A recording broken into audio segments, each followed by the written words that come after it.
ఈరోజు మా యువ నాయకులు ఎరపతినేని సాయి నిఖిల్ గారికి జన్మదిన వేడుకలు జరుపుకోవటం జరిగింది.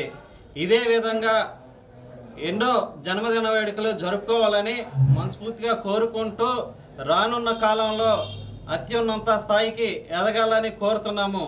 మా నాయకులు ఎరపతినేని శ్రీనివాసరావు గారి అడుగు జాడల్లో నడిచి అదేవిధంగా రాజకీయ వారసత్వంగా అంత ఎత్తుకి ఎదగాలని కోరుకుంటూ టీఎన్ఎస్ఎఫ్ తెలుగు యువత ఆధ్వర్యంలో ఈరోజు తెలుగుదేశం పార్టీ ఆఫీస్లో కేక్ కట్ చేయటం జరుగుతుంది. అదేవిధంగా ఇంకా మిగతా కార్యక్రమాలు కూడా చేస్తున్నామని తెలియజేయటం జరుగుతుంది.